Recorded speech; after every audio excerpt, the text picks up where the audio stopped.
Kia ora, I'm JB, and today I'm going to talk about conscious living. Not that I've got heaps of experience about living consciously, but I've just found out the last 20 years I've been living unconscious as. So I'm going to share with you my experiences of my unconscious living and how hopefully they may help you realize, and I'm doing the same thing too. So, unconscious living. First thing that comes to mind about being unconscious is when I'm eating. Man, I love food. I love food so much that I could take ages to prepare a meal that's going to be yummy, and when I sit down to enjoy it, I don't enjoy it. I just push it in my face so fast that I don't even know why I bothered making that nice food. So taking the time to enjoy your meal, just do it. It's worth it. I enjoy my food now. I got up this morning, made a smoothie. I sat down and I took the time to be present with that smoothie. Say thank you to the smoothie. Thank you to the fruit that went in there, and say thank you, and being present with it. I think you must absorb the nutrients better too if you take the time to be one with your meal, I guess. Yeah, so slow down. My favourite part of the morning when I was working was I'd wake up in the morning, do some yoga. Sometimes I didn't even do that consciously. I'd just be doing my yoga, but like, come on, gotta get this yoga out of the way. What's the point of that? When you're doing yoga, you're supposed to be present within the moment. And sometimes I was doing unpresent yoga.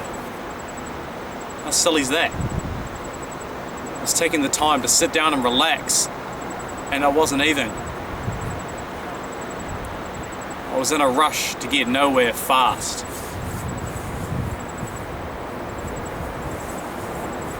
So after I'd finished my rushed yoga, I'd get into making my lunch and my breakfast for the day, which I love doing. I'll put all the nutritious foods in there. I'd have organic fruit and veggies in my lunch, yum free-range egg in the morning with some nice as tomato and cabbage on toast. And I was making all this nutritious food and I would scoff it down. What was the point of that? So now I've learned to be a wee bit more present. I sit down in the morning, I make that mean ass feed. I also realised that I only needed half as much food as I was eating. Had an amount of time to eat the food that I had allowed myself. And I'd scoff 2 bits of toast with all sorts of yummy goodies on them. But really all I needed was one of those bits of toast and to sit down with it and be present with it. So that's something I've learned.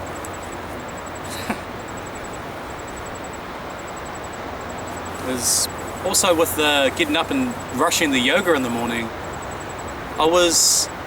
some mornings I'd be like, oh man, I didn't get enough hours in, enough sleep. I'll sleep in 5 minutes this morning, or I'll sleep in 10 minutes this morning. You know what, I'll just miss my yoga this morning. I'll sleep in for 10 to 15 minutes, miss my yoga, and for the whole day I'll be tired. If I had got up a wee bit earlier, spent that time to stretch the body,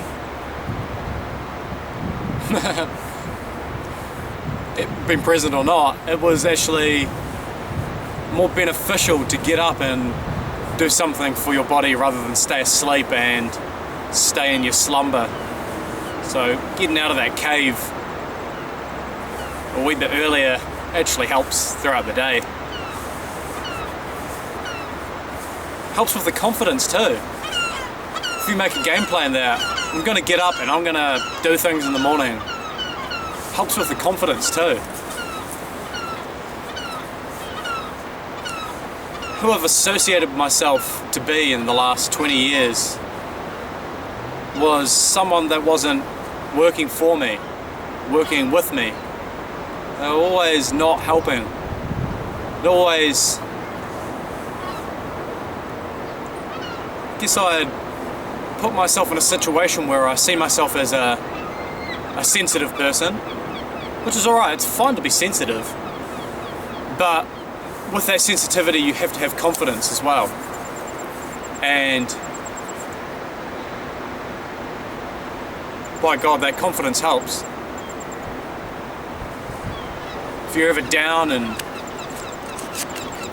a little bit depressed, sometimes you just need to pull that confidence out of your puku, your stomach. You need to pull all that confidence out of here and get it up. The depression that's in you it's not you. It's a fella in your head, or a fellerette, female. He is trying to hold you back. He's not doing you any good. So find some confidence above it. It's in there, we've got it. To be naturally confident. We are of course from nature, and you don't ever see things in nature that aren't confident. Everything in nature does what it does, and it does it real good. You just need to find your confidence and be naturally confident. Being present with who we really are. When you're present, you're not unconfident.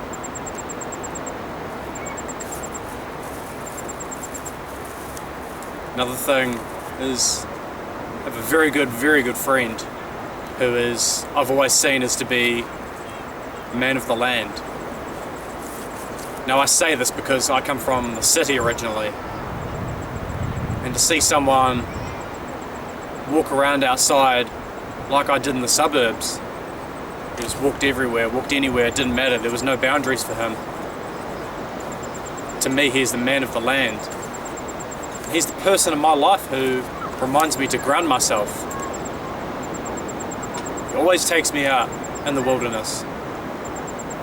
Reminds me that I need to get back to nature. Because nature is confident. Nature is present. All the times he's taken me in nature, it took me only a moment of time to realize that I seen nature on his cell phone. He was showing me a picture of where we could go. He showed me the map, the satellite map of all the nature, of all the rivers, all the hills, and it looked so beautiful. And it really touched me. It made me realize, from the bird's eye view, and you're looking down at the earth, you realize this is where we come from. You look at the rivers, they don't show any signs of being unconfident. They show signs of being present and being themselves 100%.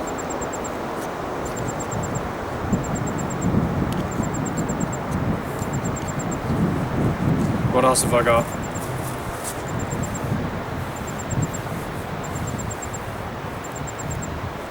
So thinking from the heart space. It's taken me a long time to... I've always known, been consciously aware that you have to live from your heart space is a step. Even though you may not be doing it, you may be living airy-fairy up in your head in the mental space. But being aware that you are unconscious is the first step, really. It's definitely helped me.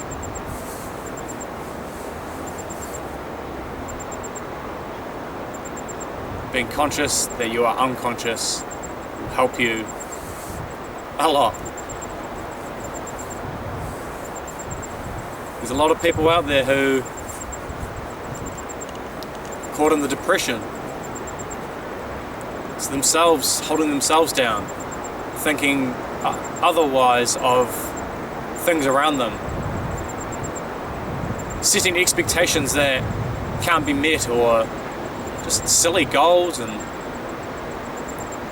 your brain builds up all these things that, especially the expectations of thinking that you have to be someone, or you've molded yourself to be something that you're completely not. So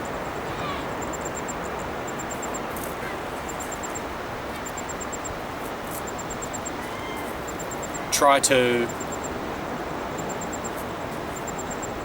live with inside your chest the feeling of what it feels like to be in nature. If you haven't been in nature, I recommend it. Go out in nature, sit with it, and just be one with it, be present. It's taken me a long time, it's taken me 20 years to be present. And the voice is finally just withered away. He's not there anymore, he's not telling me stupid things. He's a funny guy, but he's not who I am. I'm much more than that. So from here on, for me and for you, it's onwards and upwards. Together we can do it. Sweet as. Peace till next time. Take care.